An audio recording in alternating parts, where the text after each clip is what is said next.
Assalamualaikum warahmatullahi wabarakatuh. Selamat pagi anak-anak. Bagaimana kabar kalian? Semoga dalam kondisi sehat ya. Saya ucapkan selamat dulu untuk kalian semua yang telah naik ke kelas 8. Di kelas 8 saya harap kalian jauh lebih dalam belajarnya, jauh dalam lebih ke dewasanya, jangan seperti kemarin di kelas 7. Yang pertama yang ingin saya beritahu sama kalian, di kelas 8 ini kalian akan untuk mata pelajaran bahasa Indonesia akan diampu oleh 4 guru yang terbagi menjadi kelas 8A dan kelas 8B akan diajar oleh Bu Rohartati. Terus kelas 8C dan kelas 8D akan diajar oleh Ibu Suparti. Kelas 8E dan 8F akan diajar oleh saya sendiri. Masih kenal ya, nama saya Bu Hanifah, biasanya dipanggil oleh Bu Kani. Terus berikutnya kelas 8G dan kelas 8H akan diajar oleh Bu Lilis Purwatiningsih atau lebih terkenal dengan nama Bu Lilis. Nah, diperhatikan di sini. Untuk pertama, dalam memulai pembelajaran kita pelajaran bahasa Indonesia, saya akan mengenalkan kompetensi dasar yang akan kita tempuh nanti selama 1 semester ke depan di tahun pelajaran 2020-2021.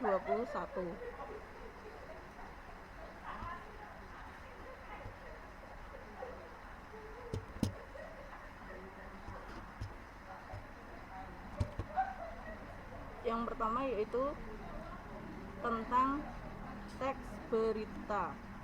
Teks berita ini untuk pengetahuannya KD-nya ada 2, untuk keterampilannya juga ada 2. Yang pertama yaitu yang KD 3.1,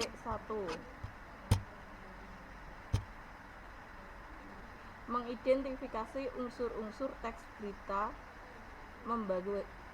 membanggakan dan memotivasi yang didengar dan dibaca. Terus untuk keterampilannya, menyimpulkan isi dari berita atau membanggakan dan memotivasi yang dibaca dan didengar.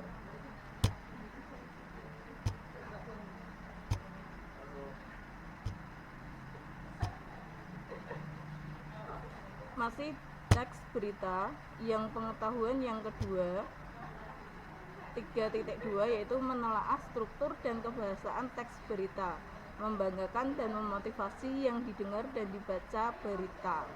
Untuk keterampilan yang kedua di dalam teks berita yaitu menyajikan data informasi dalam bentuk berita secara lisan dan tulis dengan memperhatikan struktur, kebahasaan atau aspek lisan, lafal, intonasi, mimik, dan kinestik.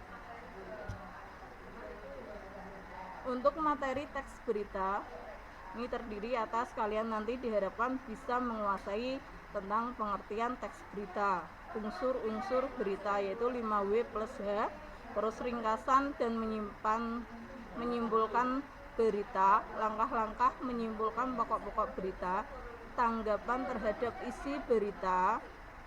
Terus kemudian tentang struktur teks berita, ini strukturnya terbagi menjadi 3 yaitu kepala berita, tubuh berita, dan ekor.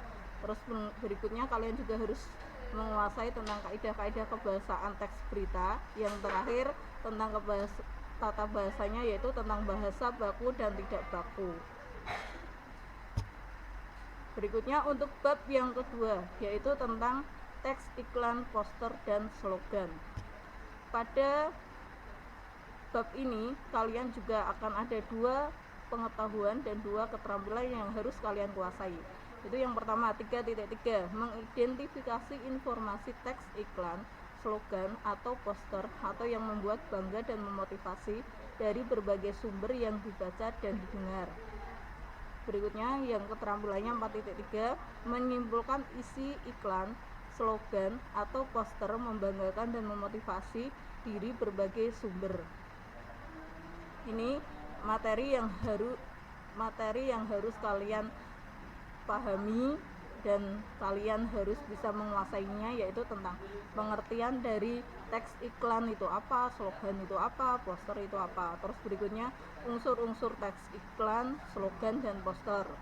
Terus berikutnya menyimpulkan maksud suatu iklan, dan yang terakhir yaitu kalian bisa menceritakan kembali iklan yang kalian baca itu.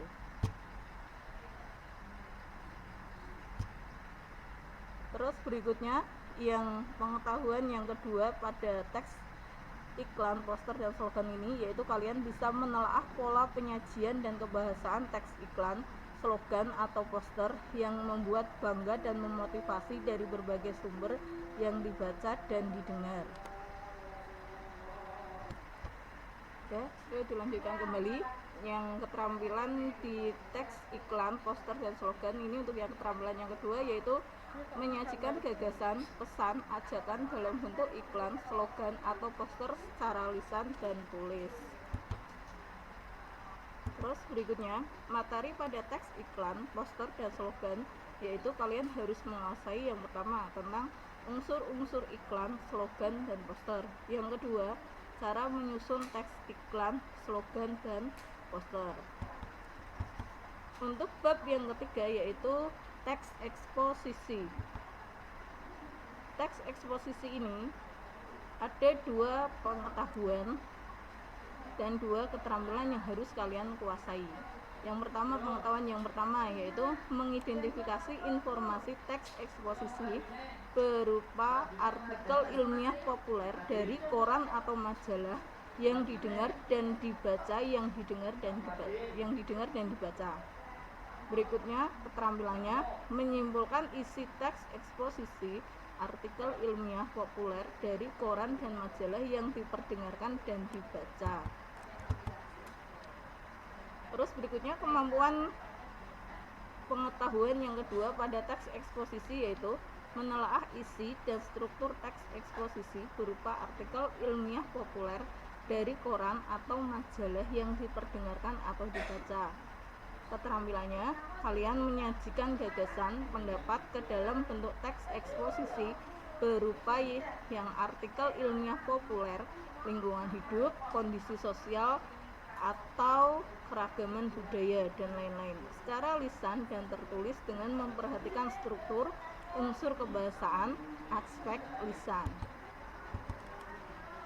Untuk materi teks eksposisi yang harus kalian kuasai yaitu yang pertama, kalian harus paham tentang teks eksposisi itu apa. Terus berikutnya yang kedua, kalian harus mengetahui unsur-unsur teks eksposisi itu apa saja. Yang ketiga, kalian juga harus mengetahui pola-pola pengembangan pada teks eksposisi. Berikutnya, kalian juga harus bisa menyimpulkan teks eksposisi berdasarkan gagasan utamanya.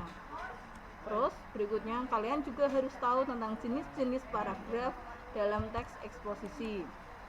Berikutnya, kalian juga harus mengetahui bagian-bagian atau struktur dari teks eksposisi, kaidah kebahasaan teks eksposisi. Terus berikutnya yang terakhir yaitu langkah-langkah menyusun teks eksposisi. Dan terakhir, menyunting teks eksposisi. Di situ tulisannya menyanting ya, seharusnya menyunting teks eksposisi. Terus berikutnya di bab yang terakhir kalian akan belajar tentang teks puisi. Ya, kita di sini pada pelajaran sastra ini kita akan berpuisi dengan mengungkapkan perasaan kalian kepada orang-orang yang kalian sayangi. Yang pertama, di sini masih sama seperti tiga teks sebelumnya, ada dua pengetahuan yang harus kalian kuasai dan dua keterampilan yang harus kalian kuasai. Yang pertama, pengetahuan pertama yang harus kalian kuasai yaitu mengidentifikasi unsur-unsur pembangun teks puisi yang diperdengarkan atau dibaca. Terus keterampilannya, kalian harus bisa menyimpulkan unsur-unsur pembangun dan makna teks puisi yang diperdengarkan atau dibaca. Pengetahuan yang kedua yang harus kalian kuasai yaitu menelaah unsur-unsur pembangun teks puisi. Itu puisinya bisa puisi perjuangan, lingkungan hidup, kondisi sosial, dan lain sebagainya yang diperdengarkan atau dibaca. Terus keterampilan kedua yang harus kalian kuasai pada teks puisi ini yaitu menyajikan gagasan atau perasaan pendapat dalam bentuk teks puisi secara tulis atau lisan dengan memperhatikan unsur-unsur pembangun puisi. Adapun materi pada teks puisi ini yang harus kalian kuasai yaitu yang pertama, kalian harus paham tentang teks puisi itu apa. Terus yang kedua, unsur-unsur pembentuk puisi itu apa saja. Terus simpulan isi unsur-unsur pembangun teks puisi dan jenis-jenisnya kalian juga harus mengetahuinya. Berikutnya tentang periodisasi puisi, ini bagian pengayaan. Terus ini kalian juga harus mengetahui unsur lahir atau unsur intrinsik dan unsur batinnya atau makna puisi. Terus berikutnya di kelas 8 ini semester 1 kalian akan memperoleh 4 bab ya. Penilaian pada masing-masing bab nanti akan diambil 3 penilaian. Yang pertama yaitu penilaian tugas. Yang kedua, penilaian tugas ini berarti dari pengetahuan. Terus yang kedua yaitu penilaian keterampilan. Yang ketiga nanti teori atau ulangan. Ya, setiap bab berarti nanti itu setiap KD-nya harus kalian ikuti dengan seksama. Terus harapan saya sebagai guru bahasa Indonesia, kalian mengumpulkan tugas tepat waktu. Jangan sampai kami para guru bahasa Indonesia harus meng-calling kalian satu-satu untuk mengumpulkan tugas. Terakhir dari saya, pesan saya, jaga kesehatan selalu, tetap semangat untuk mengikuti pembelajaran daring. Wassalamualaikum warahmatullahi wabarakatuh.